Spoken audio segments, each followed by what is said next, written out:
Welcome to Future Back Drinking, brought to you by PepsiCo and Time. I'm your host, Dr. Athina Kanioura, and as PepsiCo's Chief Strategy and Transformation Officer, I believe it's incredibly important to speak with today's industry leaders about the technologies, innovations, and ideas that are certain to impact all of us. Future Back Drinking is not just a podcast, it's a journey through the now into the next. And joining me once again is my co-host, Priyanka Aribindi. Hello, Priyanka. Athina, it is great to see you again. We have another exciting conversation lined up today. This one is around a topic that I am particularly interested in. It is the future of work. Our technology is evolving so rapidly, which poses so many implications for what jobs and workplaces and our society at large could look like. Our ideas of work have already changed so much from what they used to be. People used to spend their whole lives working at one single company or working in one field, but for so many, that's no longer the case.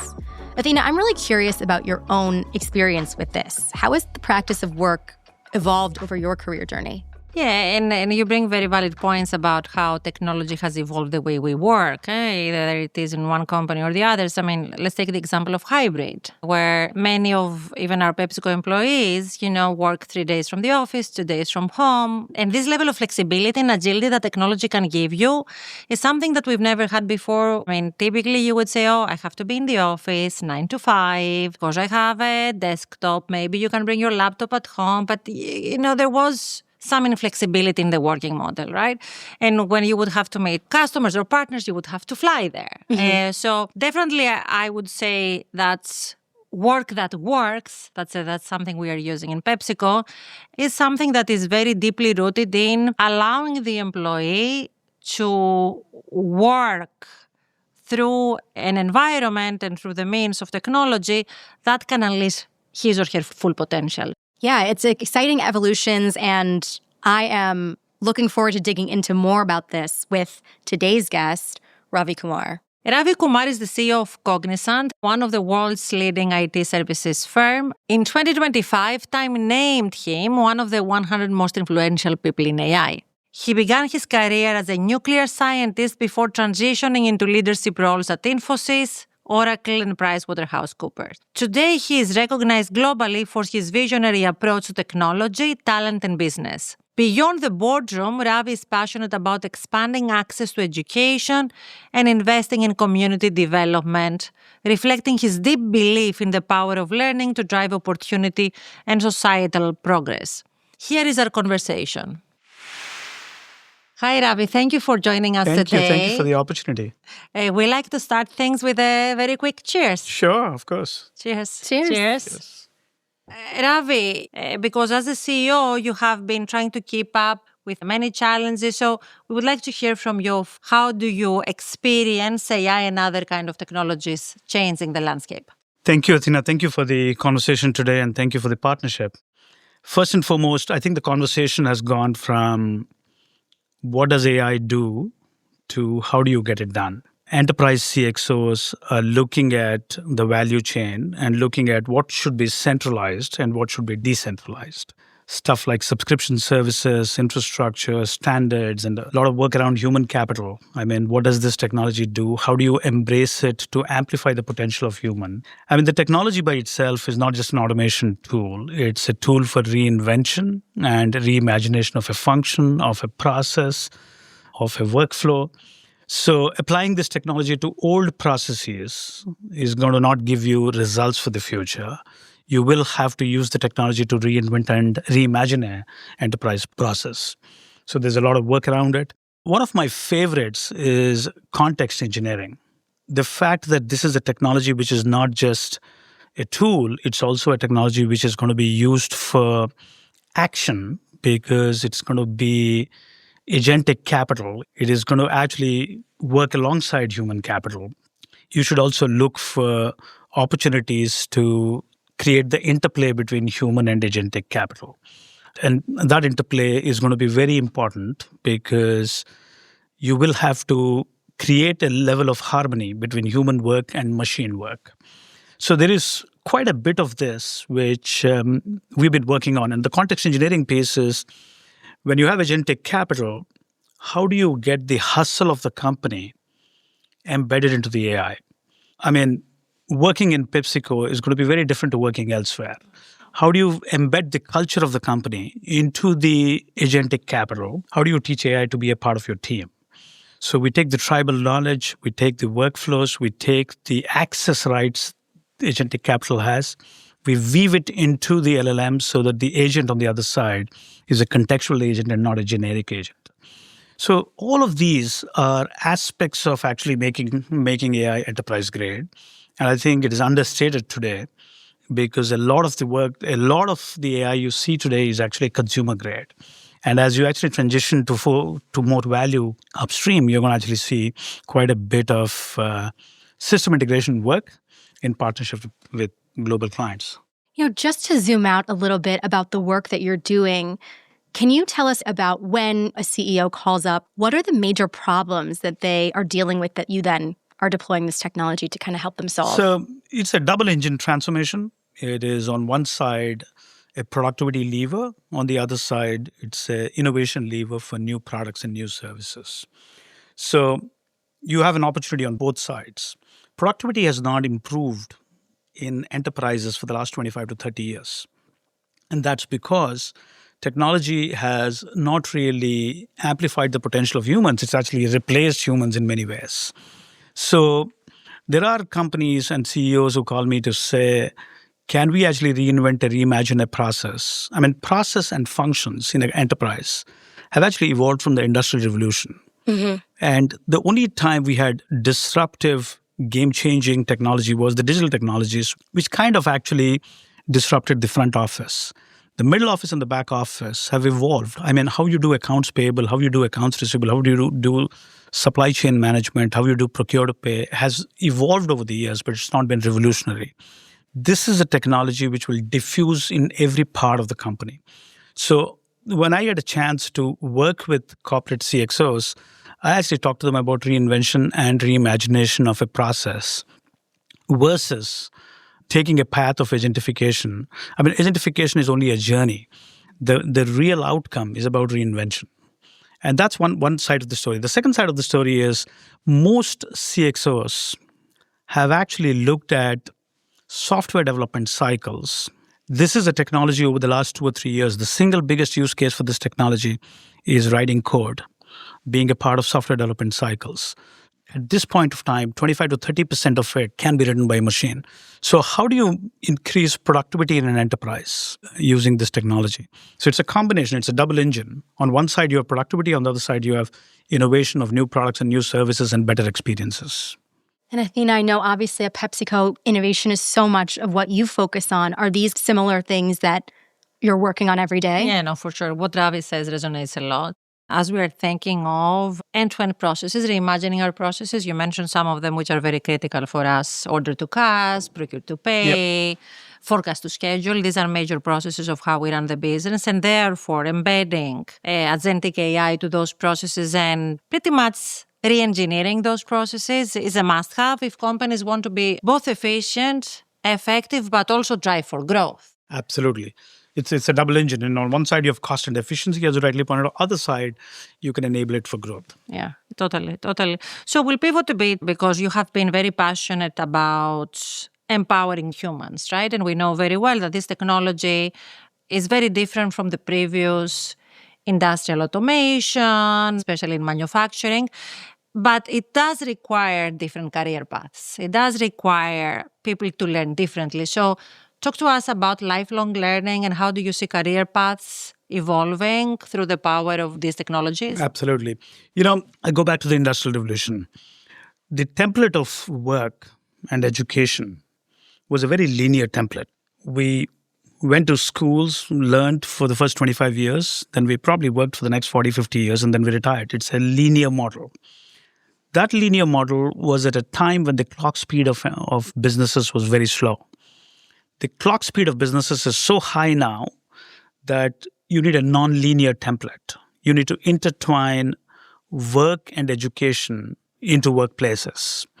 And you need to take lifelong learning into K-12 schools. The agency of education, the agency of what you want to do should be moved to K-12 schools. And a lot of pivot to good jobs is with undergrad degrees. And all the 4 years of the undergrad degrees, actually, you need to embed that into the work. So if I have to go back to the traditional model of apprenticeships, that's a very good funnel to do this. And once you intertwine education into work, you can create a lifelong learning template because the life of skills is very short and people are living longer.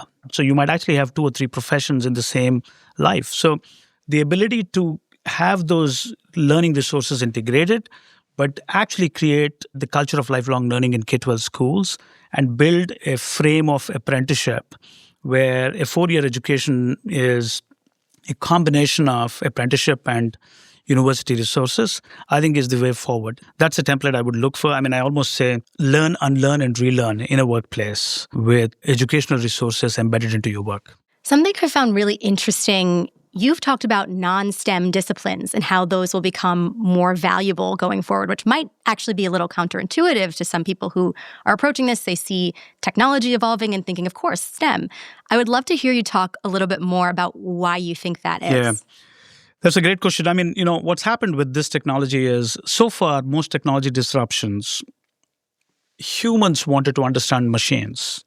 This is one of the first technologies where machines are trying to understand humans. And the medium is natural language.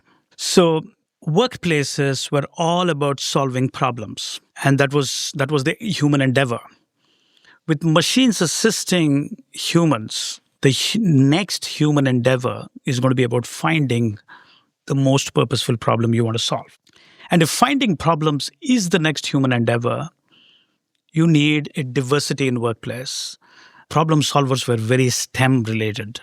Problem finders, purposeful problem finders will come from very diverse backgrounds like liberal arts, psychology, and anthropology, sociology. And you're going to see them in the core of the businesses as we go forward because you can actually lend expertise from machines. The asymmetry between individuals and organizations was actually intelligence.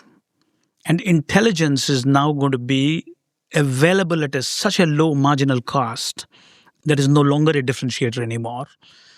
Applying intelligence is going to be a differentiator. That is the asymmetry we're all going to look for. Applying intelligence is going to be the asymmetry. And applying intelligence means you need a much diverse workforce. And you are going to find more non-STEM disciplines contributing to that next human endeavor, which is finding the next purposeful problem. So do you believe STEM is dead? Not really. I mean, I think STEM had over-indexed position in enterprises. There are going to be deep programmers who are going to continue to work on AI algorithms and applying them to businesses, applying them to operations of an enterprise is actually going to be, that unlock is actually going to come from non-STEM disciplines. So the equilibrium and the balance is going to be much more now. I also think it has a lot of hustle in the middle and it doesn't have as much in the front and doesn't have as much in the back.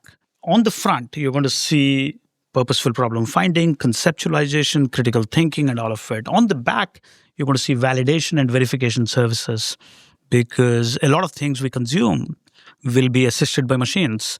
So the validation and verification, the human in the loop is actually going to be at the end.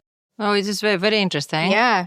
Because the reality is enterprises historically have been thinking of, okay, let's infuse more STEM talent to do the transformation. And of course, liberal arts and social sciences were much more for the marketeers, were much more for the enabling groups. For the enabling groups, right? The other interesting aspect which is going to happen is because expertise is going to be on our fingertips, easily available at lower cost, marginal cost, and at some point of time it will be zero.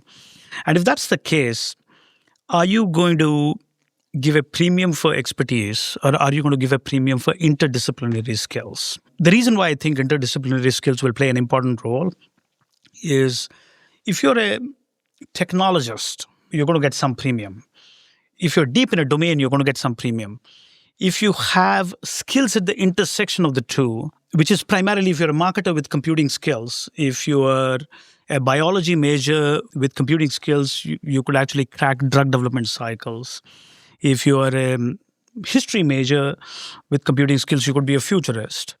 So interdisciplinary skills will be the new premium versus the premium we give for deep expertise in a domain. And I would say that's the next big thing which is going to happen, which is how do I actually take every discipline and intertwine it with computational skills? Very provocative. Exactly. Very provocative. Ravi, let me take you to a different topic. I mean, there was a recent article about the ROI of the AI investments. Are those investments like data centers are going to pay off because of the big CapEx investments that they are making? I mean, you are so into this industry, you are helping many companies transform across the board, and you're a big partner of those technology companies. So are we in the middle of a bubble? Are we in the middle of another AI wave? There's a difference between industrial bubbles and financial bubbles. Financial bubbles, the downstream is most people in the bubble lose.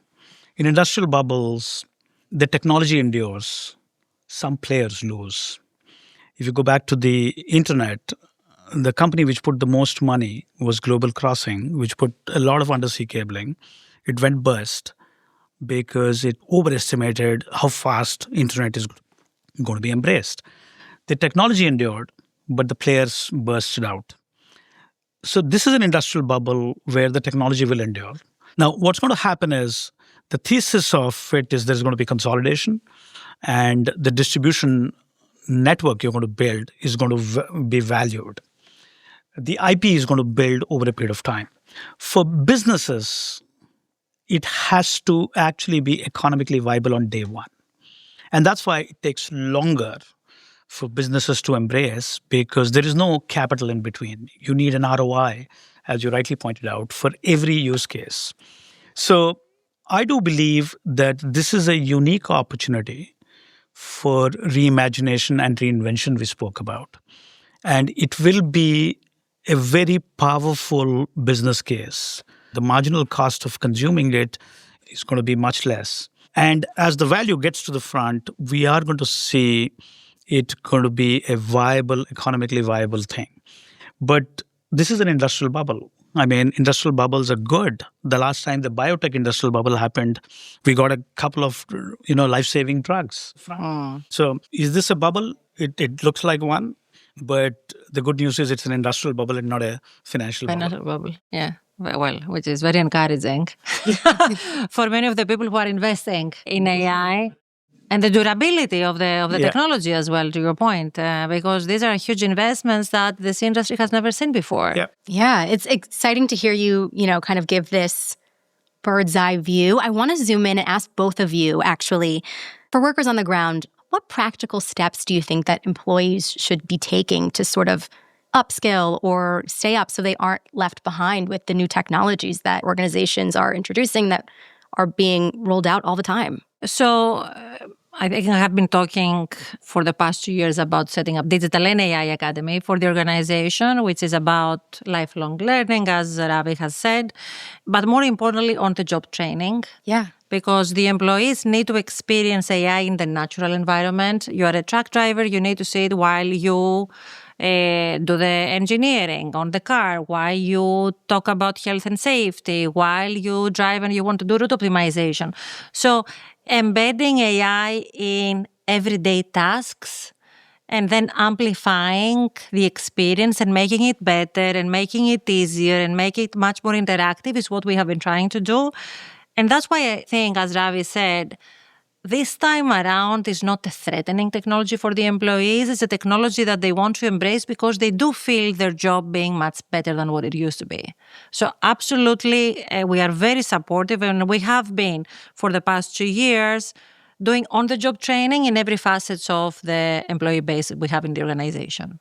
This is a very popular saying that the technology is not going to replace your job. Somebody using the technology is going to replace your job. So effectively what it means is if you can embrace it, you're pivoting to the future. The job you do could be very different because you're assisted by machines. I mean, this is a technology which is literally at a task level. So some of the tasks you do today, you do because there's nobody else to do it. You're probably going to outsource it to a machine, and you're starting to look for more value-added tasks. So in our studies, what we have seen is it's also an equalizer. What I mean by an equalizer is the entry barriers for jobs are going to be diffused. It's going to be marginalized. You can enter into jobs which you could not enter before.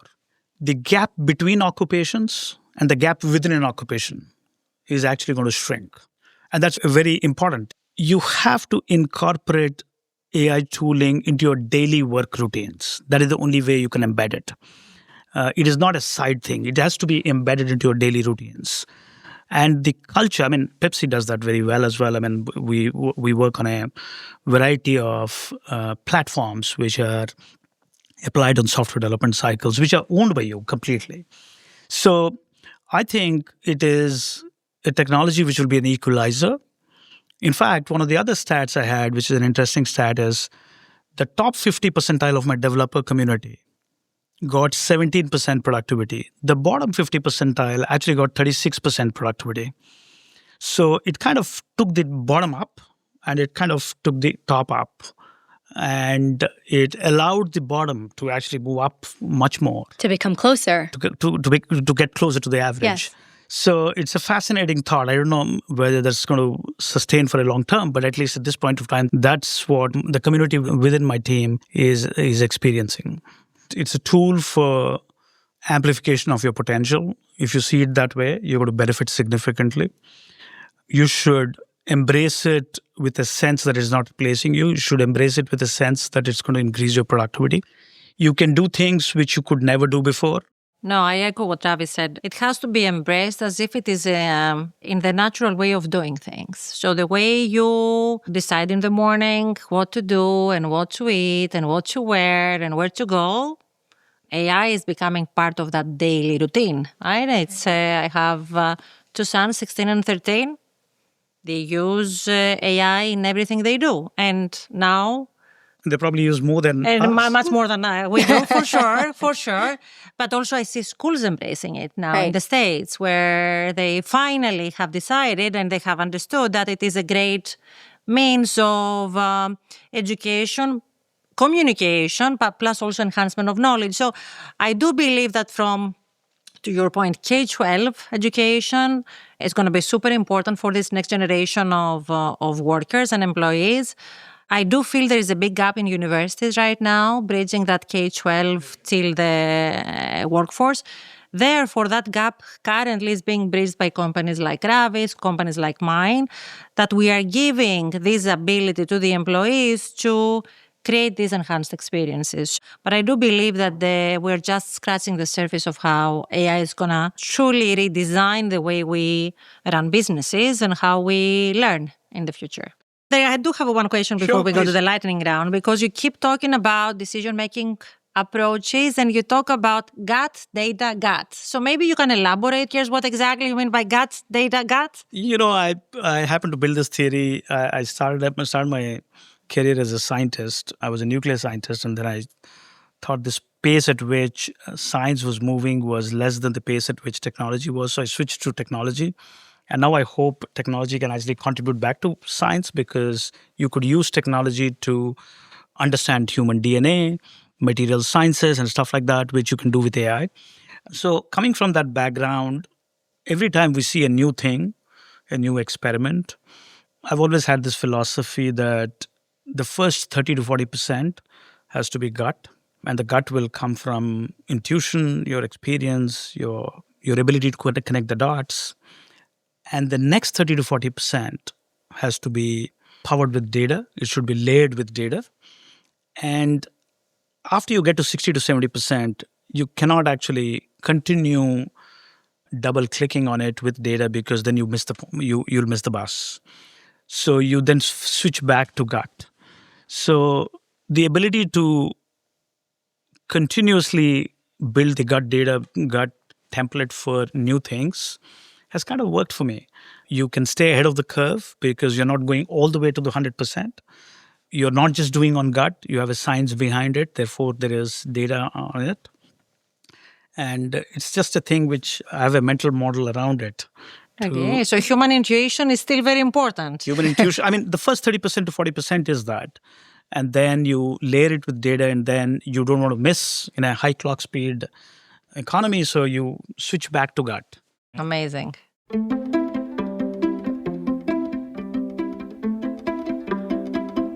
Now it's time to move on to the lightning round. At the end of each episode, we like to ask our guests a series of quick-hitting questions to get to know them on a more personal level. Okay, Ravi, are you ready for the difficult questions? First one skill you'd love to learn outside of work. Storytelling. I thought it's an understated skill. I mean, we're all living in this economy where there is so much information available.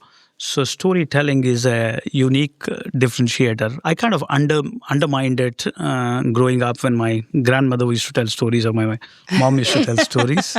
But now I actually think that is the skill I would like to learn if I have to do it outside of work. Amazing. Made a whole room of producers very happy, I'm sure. You see, this profession will not go away. If you were not leading Cognizant, what career path do you think you'd be on right now? I would love to go back to being a scientist. Interesting. I mean, it's an extraordinary profession to work on things which people have not worked on. So I would say being a scientist. Well, then I'll follow up from what Priyanka asked. So what is one perspective from science that still shapes how you lead today? It's a great question. I think we all create a thesis in our mind with assumptions, and we are so passionate about those assumptions. I think, as I've noticed implementing it into my workplace, you have to revisit those assumptions on a continuous basis, and you should be able to abandon them and be as passionate about abandoning it and quickly switching on to the next set of assumptions. So rethinking assumptions and having the discipline in that flexibility. I mean, it's a counterintuitive thought to say discipline and flexibility, but having the discipline in that flexibility, I think, can get you past things which you believe you want to take it to the finishing line. So I've kind of applied it. But I want to ask you one question. Oh my God. Okay, that's it. Now you're on the hot seat. Nobody's asking me questions. What is that one skill you look for when you hire somebody? What is that one thing which you believe when you want them to be a part of your team? Agility. For sure, agility. Yeah, I mean, to your point earlier, you can have deep scientists and they can be the best executors of a strategy. But as you know very well in a corporation, you have to tweak it. You have to tweak it. You have internal and external disruption. So you need your people to be flexible, to be agile, to be street smart. So that level of agility is always what I'm looking in someone, at least we are hiring in strategy and transformation. They need to be able to adapt and adjust very quickly. And thrive in ambiguity. It's a hard skill. It's a hard skill, especially nowadays, as we all know very well. Okay, now I'm pivoting. I read you were once a Bollywood movie reviewer. Is this true? I mean, it's on my Twitter handle. So whoever has researched it has researched it well. I did. I mean, I used to enjoy the process of seeing a movie and coming back with very refreshing view of what the movie is about. I don't get time anymore to see movies, so I don't do it now. But it was just a way to unleash myself outside of work. And I love Bollywood, by the way, on record. It's an amazing industry. So it wouldn't be a future back drinking episode if we didn't ask you, if you were to have one drink with anyone, who that would be and why? My wife. Oh, that's so sweet. I think, the ability to see your blind spots, the ability to be critical enough, and the ability to stay invested in your journey are your spouses. And I always enjoy the process of having a drink with my wife. Okay, if you're listening to your husband, well done. Very well. Ravi, thank you so much. Thank you so much. Thanks for the opportunity. This was a lot of fun. You have been an amazing partner of PepsiCo all those years, and I can't wait for us to keep on working on all the tough problems. Absolutely. Absolutely. Thank you so much, and thanks for the partnership, and thank you for inviting me. Thank you. Thank you so much. Cheers. What a great way to kick off our exploration into the future of work. I really appreciated Ravi's insight into, the workplace and some of his ideas about the ways that people and organizations need to be adapting to be ready for it. Athina, from your perspective, how else should people who want to stay ahead of the curve or who want to grow and adapt within their roles be preparing for what's to come? Well, firstly, they have to be curious. Life doesn't end when you finish university. This is actually where it starts. You need to keep on experiencing, through the power of technology, different domains, different functions, different capabilities. So I would say that's number one. And second, you definitely need to get your hands dirty with technology. I mean, unless you try and you fail, you will never learn. So this concept always that has been around technology, fail fast, is even more important with AI, because AI will not have all the answers. Don't feel that now that you stopped with university, whether it's undergrad or postgrad, your learning has finished. Actually, this is when the learning is starting. I love that advice. It's very actionable and it's a mindset shift. It's not necessarily that you have to go out and do X, Y, and Z. It's just change the way that you're thinking about it, and then how you approach it will follow. It's very actionable advice for our listeners. Wonderful, Priyanka. Thank you so much. And thank you all for listening to Future Back Drinking. We hope that you enjoyed the conversation with Ravi. Please be sure to like, subscribe, and stay connected with us on all of your favorite podcast platforms. Until next time, take care.